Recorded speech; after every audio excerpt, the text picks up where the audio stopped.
Assalamualaikum warahmatullahi wabarakatuh. Selamat berjumpa lagi pada kuliah hukum lembaga negara ya. Hari ini kita sudah memasuki kuliah yang kedua.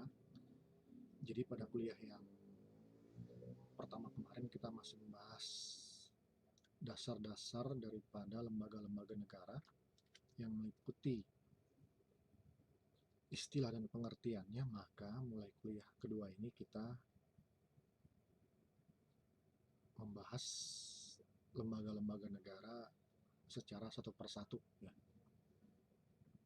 Yang kita bahas ini seperti yang sudah saya katakan, kita akan membahas lembaga-lembaga negara yang kewenangannya berdasarkan undang-undang dasar ya. Atau lembaga negara semacam ini disebut juga lembaga negara pokok ya. Lembaga negara primer, lembaga negara utama ya. Atau kalau dalam bahasa Inggris disebut dengan main state organ ya. Main states organ. Kita mulai dulu membahas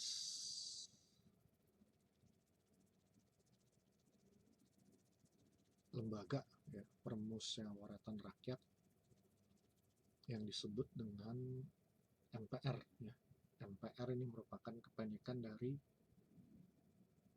Majelis Permusyawaratan Rakyat ya. Baik, seperti yang saya katakan tadi, MPR ini adalah lembaga negara yang kewenangannya itu terdapat di Undang-Undang Dasar ya. Dan kemudian pengaturan MPR ini selain di Undang-Undang Dasar ya, dijabarkan lagi ke dalam undang-undang ya. Karena kan Undang-Undang Dasar itu hanya mengatur secara pokok-pokoknya saja ya, secara garis besarnya saja. Sedangkan penjabarannya dilakukan di dalam undang-undang ya. Nah, undang-undang yang mengatur tentang MPR ini ya, ada beberapa undang-undang ya. Di antaranya Undang-Undang Nomor 17 tahun 2014 ya, tentang MPR, DPR, DPD, dan DPRD ya. Nah, undang-undang ini sudah mengalami beberapa kali perubahan ya. Terakhir undang-undang ini diubah dengan Undang-Undang Nomor 13 tahun 2019 ya. Jadi Undang-Undang Nomor 17 tahun 2014 tentang MPR, DPR, DPD, DPRD sebagaimana telah diubah terakhir dengan Undang-Undang Nomor 13 tahun 2019 ya. Nah, Undang-Undang Nomor 13 tahun 2019 ini merupakan perubahan yang ketiga ya. Perubahan yang ketiga. Nah, MPR ini ya merupakan lembaga negara yang mulai ada itu dibentuk sejak tahun 1959 ya. Pembentukan pertama kali MPR itu melalui dekret presiden ya. Nah, waktu itu MPR itu masih disebut dengan MPRS, Majelis Permusyawaratan Rakyat Sementara. Semenjak tahun 1973 kata sementaranya sudah hilang ya. Jadi menggunakan nama MPR saja, Majelis Permusyawaratan Rakyat. Tidak lagi diikuti dengan kata S atau sementara ya. Itu terjadi tahun 1973. Nah, di era sebelum perubahan UUD 1945 ya, sebelum amandemen UUD 1945, MPR ini merupakan lembaga tertinggi negara ya. Seperti yang sudah saya jelaskan pada kuliah yang sebelumnya, lembaga tertinggi negara yang berarti menjadi atasan ya dari lembaga-lembaga tinggi negara lainnya. Nah, waktu itu lembaga tinggi negara ini ada presiden ya, DPR, Mahkamah Agung, ya, Badan Pemeriksa Keuangan, dan Dewan Pertimbangan Agung. Tapi DPA sekarang sudah dihapuskan, ya, Dewan Pertimbangan Agung sudah dihapuskan dan berubah menjadi Dewan Pertimbangan Presiden, ya. Jadi kalau dulu itu Dewan Pertimbangan Agung itu sejajar dengan Presiden, sama-sama lembaga tinggi negara. Sementara sekarang Dewan Pertimbangan Presiden itu berada di bawah Presiden. Ya, jadi itulah, ya, lembaga-lembaga tinggi negara, Presiden, DPR, Mahkamah Agung, Badan Pemeriksa Keuangan, dan Dewan Pertimbangan Agung itu merupakan bawahan, ya, daripada MPR. Di mana MPR itu sebagai lembaga tertinggi negaranya, ya, sebagai atasannya. Nah, seiring dengan perubahan terhadap UUD 1945, banyak terjadi perubahan terhadap keberadaan MPR. Ya. MPR yang dihasilkan melalui perubahan UUD tahun 1945 benar-benar berbeda, jauh berbeda dengan MPR yang sebelumnya, ya, MPR yang dulu. MPR yang sebelum perubahan UUD 1945.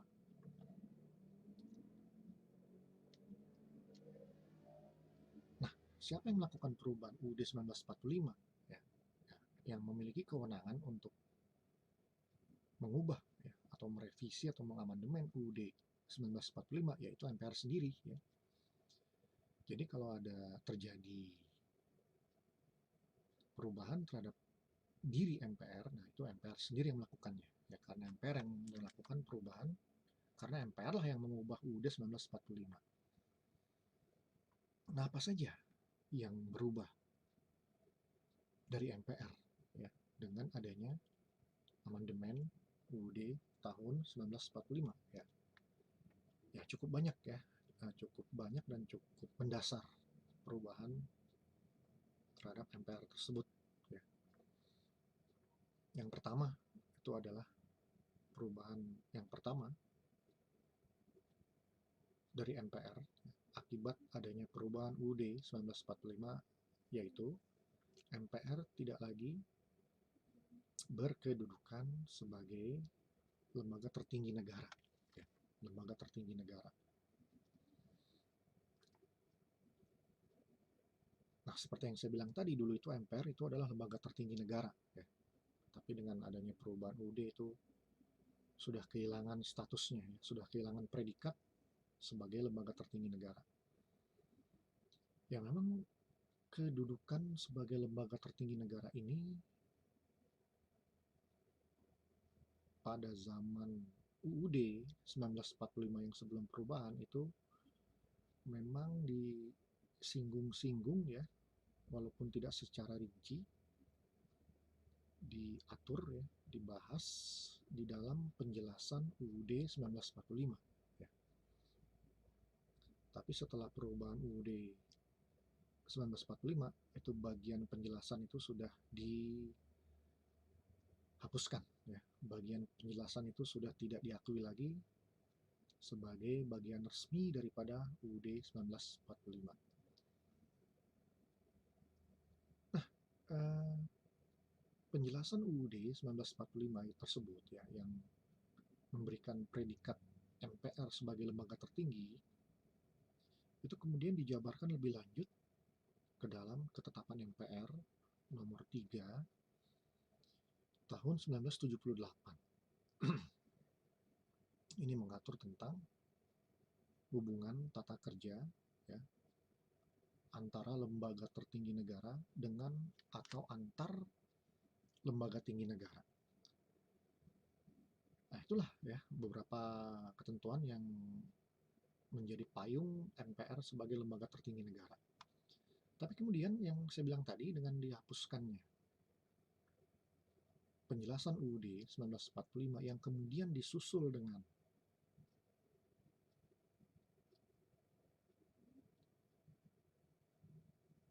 dicabutnya juga ketetapan MPR nomor 3 tahun 1978 yang juga menjadi payung MPR yang juga menjadi payung hukum MPR sebagai lembaga tertinggi negara itu dicabut juga seperti itu, sehingga dapat disimpulkan MPR itu sudah kehilangan statusnya sebagai lembaga tertinggi negara. Nah, di dalam UUD yang pasca perubahan yang setelah perubahan, setelah amandemen, dalam pasal 24C itu terkait dengan penamaan lembaga negara, ya, di situ hanya dikatakan lembaga negara yang kewenangannya diberikan oleh Undang-Undang Dasar. Nah, jadi hanya ada kata-kata lembaga negara, tidak ada kata tertinggi. Maka secara optik konstitusi, ya, kalau kita melihat murni secara konstitusi, ya, kalau kita melihat secara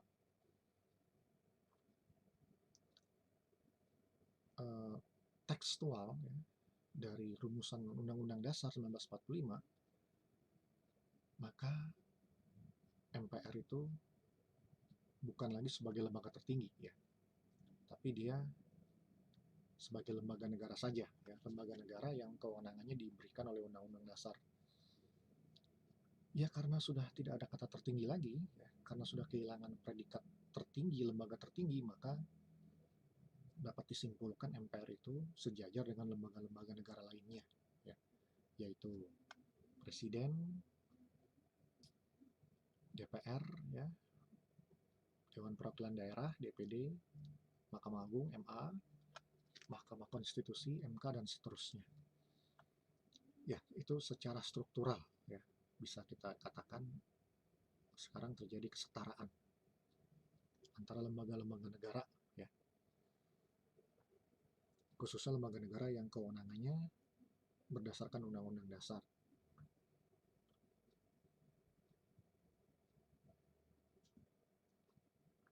Itu, ya, dampak perubahan UUD tahun 1945 yang pertama, ya, khususnya bagi MPR, ya. Yang kedua, akibat daripada perubahan UUD 1945, MPR tidak lagi menetapkan GBHN. Nah, jadi dulu itu MPR menetapkan GBHN, ya. MPR sebagai lembaga tertinggi negara dulu itu menetapkan garis-garis besar daripada haluan negara, GBHN. GBHN ini semacam rencana pembangunan selama 5 tahun. Dan karena masa berlakunya 5 tahun, maka setiap 5 tahun ini GBHN direvisi, ya. Jadi dulu itu setiap MPR bersidang, ya, 5 tahun sekali, maka juga GBHN ini ikut direvisi, ya, diperbaharui, disesuaikan dengan kondisi masyarakat. Nah, GBHN ini dibuat oleh MPR dan dilaksanakan oleh Presiden. Presiden itu sebagai mandataris MPR, ya, pelaksana mandat daripada MPR dulu, tapi itu dulu. Kalau sekarang sudah tidak lagi, ya. Jadi Presiden itu sebagai mandataris MPR, dia harus melaksanakan GBHN yang dibuat oleh MPR. Nah, ini juga menunjukkan lagi-lagi waktu itu MPR itu sebagai lembaga yang tertinggi, ya. Presiden sebagai bawahannya harus melaksanakan GBHN yang dibuat oleh MPR. Nah, sekarang ini dalam Undang-Undang Dasar 1945 yang setelah di amandemen, MPR kehilangan kekuasaannya untuk membuat GBHN. Ya. Nah, ini juga menjadi bukti juga bahwasanya MPR itu sudah tidak memiliki lagi predikat sebagai lembaga tertinggi negara.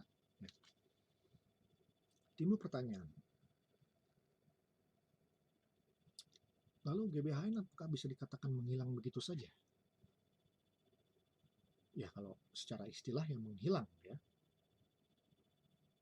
Dan secara kewenangan juga MPR kehilangan kewenangannya ya untuk membuat GBHN.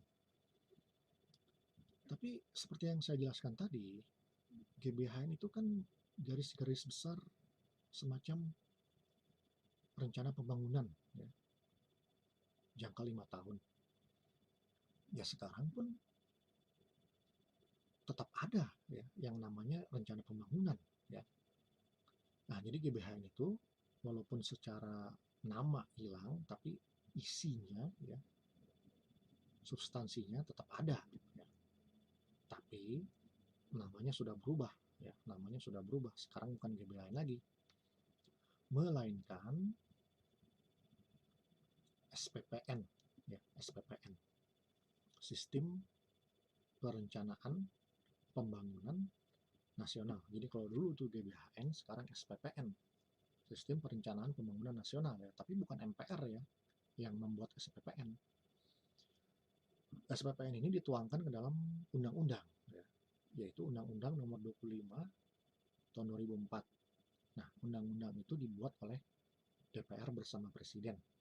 Nah, jadi GBHN yang kekinian ya, yang sudah berubah namanya menjadi SPPN, nah itu dibuat oleh DPR bersama Presiden. Nah, jadi di sini terdapat pergeseran kekuasaan ya, bahwa kekuasaan membuat rencana pembangunan itu sekarang ini dipegang oleh DPR bersama Presiden ya. Nah, itu bahkan SPPN ini kemudian dijabarkan lagi ya, diturunkan lagi ya,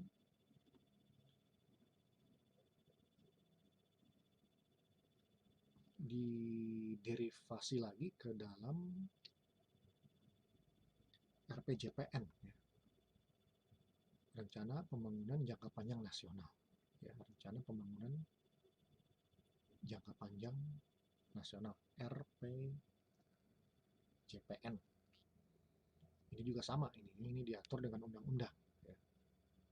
Sekarang ini diatur dalam Undang-Undang Nomor 17 Tahun 2007 ya, tentang RPJPN. Ini masa berlakunya 20 tahun. RPJPN yang sekarang ini berlangsung dari tahun 2005 sampai dengan tahun 2025 ya, 20 tahun. Nah, ini pun juga diatur dengan undang-undang ya, yang berarti yang membuat adalah DPR bersama Presiden. Nah, berarti kewenangannya di sini untuk membuat RPJPN ada di tangan Presiden bersama DPR ya. Kemudian RPJPN ini dijabarkan lagi, diturunkan lagi, dibuat lebih detail lagi ke dalam RPJMN, Rencana Pembangunan Jangka Menengah Nasional. Nah, ini di RPJMN ini sekarang yang sedang berlangsung adalah RPJMN tahun 2020 sampai dengan 2024 ya. Nah, kalau RPJMN ini dituangkan ke dalam peraturan presiden. Nah, yang berarti ini di sini hanya presiden yang terlibat ya dalam membuat ini. Penentuan RPJMN ini merupakan kewenangan penuh dari presiden ya untuk menentukan. Bahkan RPJMN ini kemudian diturunkan lagi, dijabarkan lagi ke dalam RKP, Rencana Kerja Pemerintah, yang berlakunya 1 tahun ya. Sekarang ini sedang berjalan RKP 2021. RKP ini dituangkan ke dalam peraturan presiden ya, sama dengan tadi RPJMN. Nah, lagi-lagi di sini secara detail ya, secara penjabaran teknis daripada rencana pembangunan nasional ya, itu merupakan kewenangan penuh daripada presiden. Itu ya dampak yang kedua, MPR tidak lagi membuat GBHN. Kemudian yang ketiga, MPR tidak lagi memilih presiden dan wakil presiden. Nah, jadi kalau dulu itu sebelum perubahan UUD 1945, MPR itu dia memilih presiden ya, memilih presiden, tentunya memilih dan mengangkat presiden ya, seperti itu. Dan kemudian juga mengangkat wakil presiden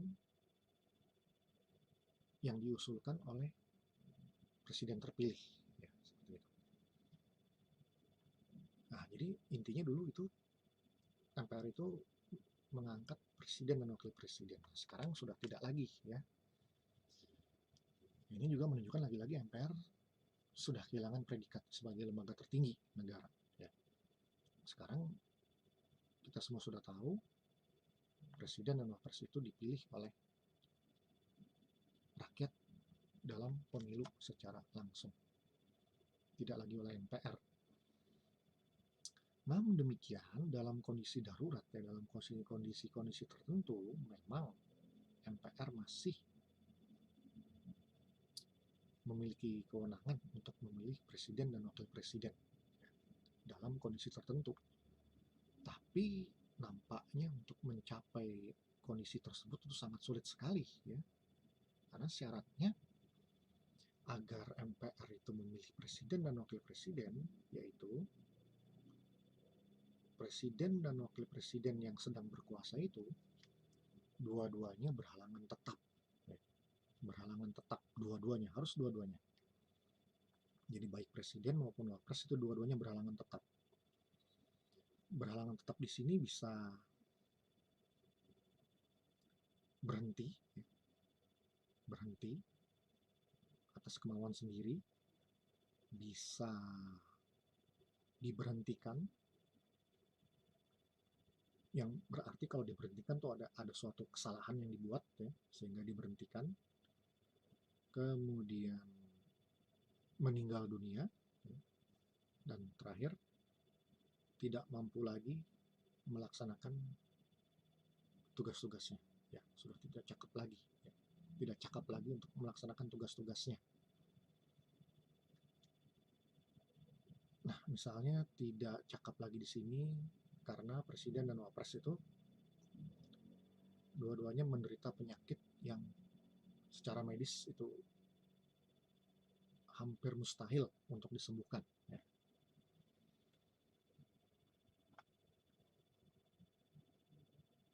Nah, kalau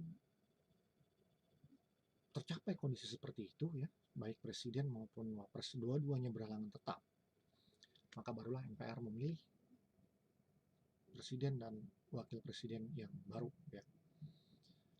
Lalu siapa calonnya? Calonnya diambil. Lalu siapa yang menjadi capres dan cawapresnya? Nah, capres dan cawapresnya itu diambil dari capres dan cawapres yang memperoleh peringkat suara kedua dan peringkat suara ketiga di pemilu sebelumnya. Jadi MPR akan mengambil capresnya itu dan cawapresnya itu dari capres dan cawapres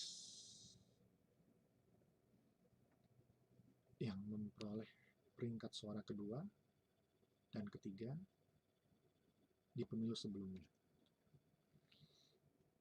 Katakanlah misalnya sekarang Joko Widodo dan Maruf Amin, ya, misalnya dua-duanya berhalangan tetap, maka MPR harus memilih presiden dan wapres yang baru, ya. Calonnya diambil dari capres dan cawapres yang dalam pemilu sebelumnya itu memperoleh peringkat suara kedua dan ketiga. Nah, dalam pemilu 2019 itu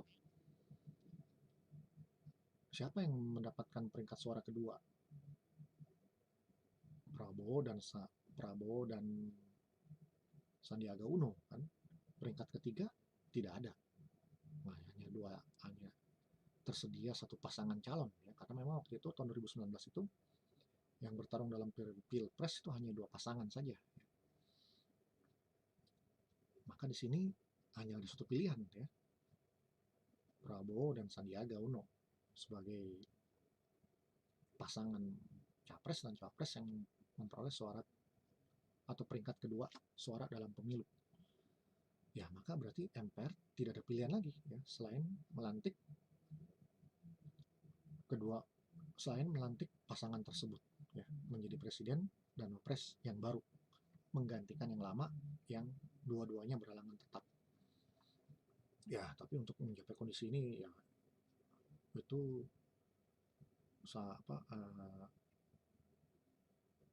bukan walaupun tidak mustahil, tapi ya sangat sulit ya kalau harus dua-duanya berhalangan tetap ya, seperti itu. Kemudian dampak yang lainnya lagi ya terhadap MPR ya, yaitu MPR tidak tidak lagi dapat meminta pertanggungjawaban presiden. Nah, pertanggungjawaban ini dulu diatur di dalam bagian penjelasan UUD 1945 ya. Diatur di bagian penjelasan UUD 1945.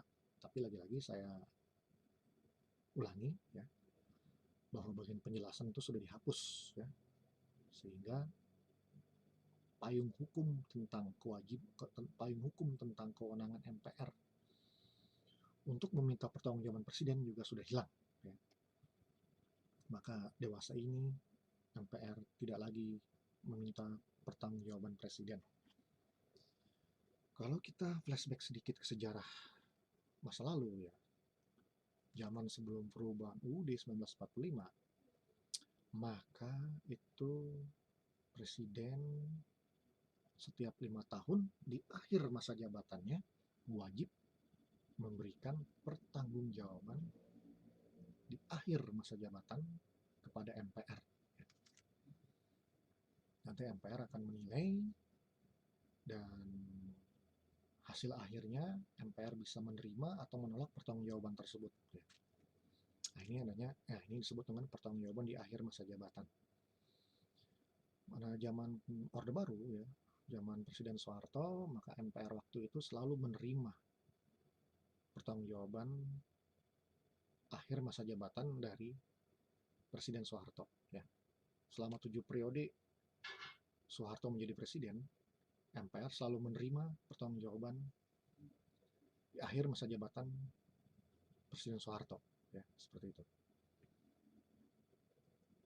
Nah, selain pertanggungjawaban di akhir masa jabatan, juga dikenal dulu ada pertanggungjawaban di tengah-tengah masa jabatan. Nah, jadi presiden sedang menjabat gitu ya, di tengah-tengah kemudian diminta pertanggungjawabannya. Nah, kalau pertanggungjawaban yang di tengah-tengah masa jabatan ini itu berarti telah terjadi pelanggaran ya pada diri presiden yang mengakibatkan presiden harus bertanggung jawab kepada MPR ya. Presiden harus memberikan pertanggungjawabannya kepada MPR di tengah-tengah masa jabatannya. Pelanggaran di sini ya dulu itu disebut dengan pelanggaran terhadap haluan negara. Jadi kalau presiden melakukan pelanggaran terhadap haluan negara, maka MPR dapat meminta pertanggungjawaban presiden. Nah, di negara kita dalam sejarah ketatanegaraan Indonesia itu ada 2 presiden ya yang pernah dikenakan pertanggungjawaban di tengah-tengah masa jabatan. Yang pertama adalah Presiden Soekarno. Ya, Presiden Soekarno itu diminta pertanggungjawabannya ya, oleh MPR pada tahun 1966 dan 1967 ya. Dan waktu itu berakhir pertanggungjawaban Soekarno ditolak ya oleh MPR. Nah, kemudian ada lagi Presiden Abdurrahman Wahid ya.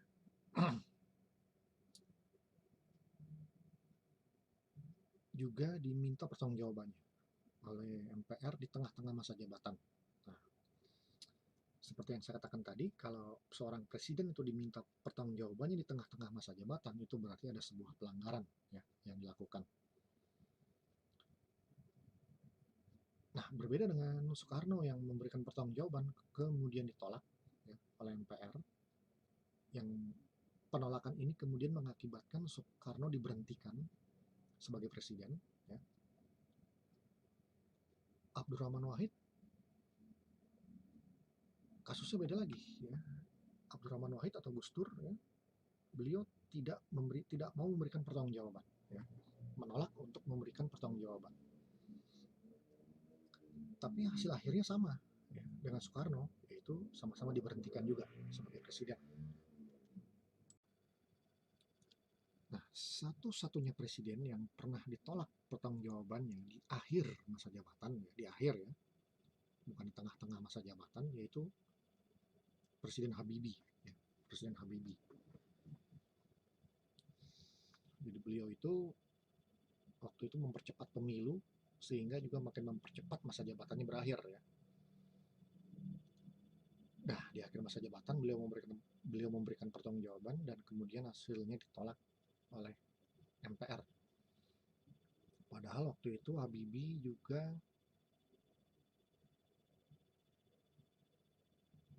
sedang mencalonkan lagi, ya, masih mencalonkan lagi menjadi presiden. Tapi gara-gara ditolak pertanggungjawabannya, ya, maka Habibie enggan untuk meneruskan pencalonan dirinya, ya, dan akhirnya mengundurkan diri sebagai capres. Habibie waktu itu, ya. Walaupun sebenarnya tidak ada larangan bagi Habibie untuk melanjutkan pencapresannya, ya, walaupun pertanggungjawabannya ditolak.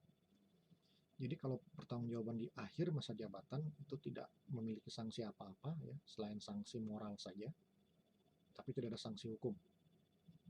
Beda dengan pertanggungjawaban di tengah-tengah masa jabatan tadi, ya, seperti Soekarno dan Gus Dur. Nah, itu kalau ditolak pertanggungjawabannya, nah itu maka ada sanksi hukumnya, ya, yaitu diberhentikan. Nah, Habibie walaupun dia sebenarnya bisa tetap mencalonkan, tapi beliau tidak mau, ya, karena ya secara moral saja, ya, sudah malu ditolak pertanggungjawabannya. Dampak yang berikutnya lagi, ya, yang ke-5, bahwa setelah perubahan UUD 1945, MPR kekuasaannya tidak lagi absolut, ya, tidak mutlak. Nah, dulu di penjelasan UUD, ya, 1945 memang ada semacam ketentuan, ya, atau pernyataan bahwasanya MPR itu dia memiliki kekuasaan yang tertinggi, ya, tertinggi. Kalau tertinggi ini berarti ya mutlak, ya. Makanya dulu itu MPR karena kekuasaannya absolut, ya, mutlak, maka dulu itu MPR setiap tahun mengadakan sidang tahunan yang agendanya meminta laporan kemajuan, progress report, kepada lembaga-lembaga tinggi negara, ya. Presiden, DPR, BPK, MA, dan DPA. Di mana lembaga tinggi negara ini harus melaporkan kinerjanya, ya, apa yang sudah dikerjakan selama setahun kepada MPR. Nah, MPR kemudian akan menilai laporan tersebut dan bisa melakukan koreksi, ya, atau penyempurnaan terhadap laporan atau progress report yang dibuat oleh lembaga-lembaga tinggi negara, ya. Nah, peristiwa ini, ya, pemberian progress report, ya, dari lembaga tinggi negara, Presiden, DPR, dan seterusnya kepada lembaga tertinggi negara yaitu MPR ini terjadi tahun 2000, ya, 2001, 2002, dan 2003. Ya. Nah, setelah 2003 itu tidak ada lagi, ya, progress report ini karena memang ya, MPR sudah banyak berubah, ya, sudah banyak kehilangan kekuasaannya. Terakhir yang keenam, MPR setelah perubahan UUD 1945, MPR tidak lagi memegang kedaulatan rakyat sepenuhnya. Nah, dulu MPR, ya, sebelum perubahan UUD dikatakan memegang kedaulatan rakyat sepenuhnya.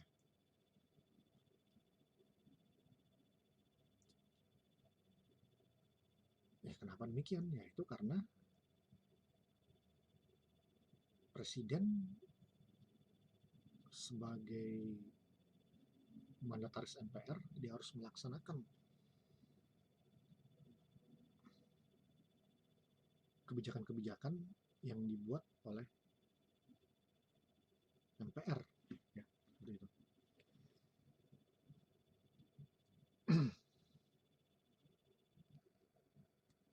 Dan waktu itu juga seperti yang sudah dijelaskan tadi, presiden itu dipilih oleh MPR, ya. Presiden dipilih oleh MPR, presiden adalah mandataris MPR, sehingga harus melaksanakan semua kebijakan-kebijakan daripada MPR, di mana MPR ini merupakan penjelmaan seluruh rakyat Indonesia, ya.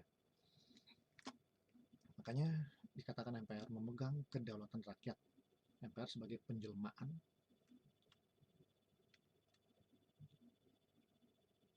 rakyat Indonesia, ya. Bahkan presiden pun dia hanya menerima mandat dari MPR dan harus tunduk dan menjalankan kebijakan dari MPR. Nah, tapi sekarang sudah tidak lagi, ya. Kenapa demikian? Karena sekarang presiden pun dipilih oleh rakyat juga, ya. Jadi bukan hanya MPR yang memegang kedaulatan rakyat, tapi juga presiden. Presiden pun memegang kedaulatan rakyat, ya. Karena presiden juga dipilih lewat pemilu, ya. DPR pun demikian, ikut juga memegang kedaulatan rakyat karena DPR dipilih melalui pemilu. DPD juga sama, sebagai pemegang kedaulatan rakyat karena DPD pun dipilih melalui pemilu. Nah, jadi sekarang itu pemegang kedaulatan rakyatnya banyak, ya. Banyak.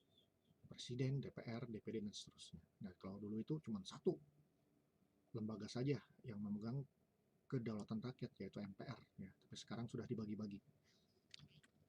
Baik, ya, itu yang menjadi dampak bagi MPR, ya, sebagai akibat perubahan terhadap UUD 1945, ya. Nah, kewenangan MPR yang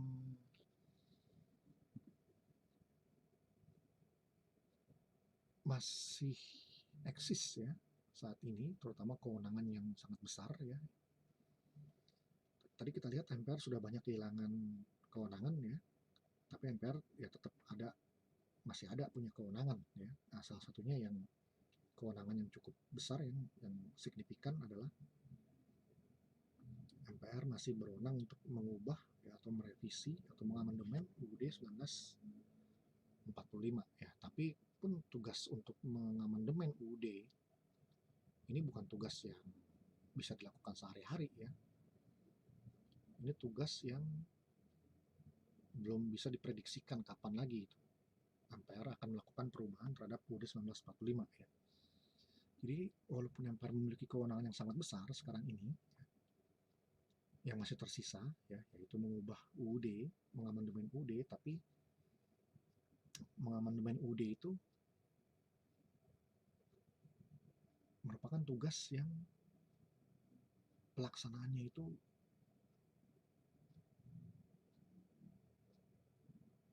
tidak bisa dilakukan secara rutin, ya, atau sehari-hari. Melakukan perubahan UUD itu merupakan pekerjaan besar yang pelaksanaannya itu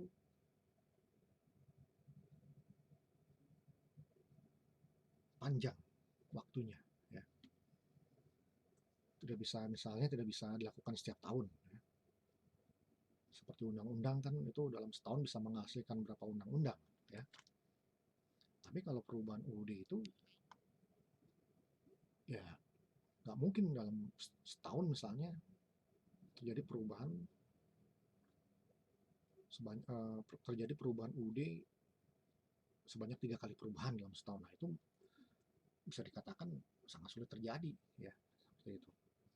Lagi pula menurut teori konstitusi bahwasanya kalau undang-undang dasar itu terlalu sering diubah, terlalu sering diamandemen, maka itu akan mengurangi kewibawaannya, ya. Undang-undang dasar atau konstitusi itu sebagai hukum tertinggi suatu negara itu ya itu biasanya rentang berlakunya lama ya. Kenapa demikian? Karena UUD itu dia hanya mengatur pokok-pokoknya saja, sehingga masa berlakunya itu bisa bertahan lama. Itu sudah lama baru bisa baru kemudian diubah lagi. Itulah tadi yang saya maksud bahwasanya kekuasaan MPR untuk mengubah UUD ini walaupun ini kekuasaan sangat besar, tapi penggunaannya itu tidak bisa sering-sering ya. Untuk mengubah UUD itu benar-benar harus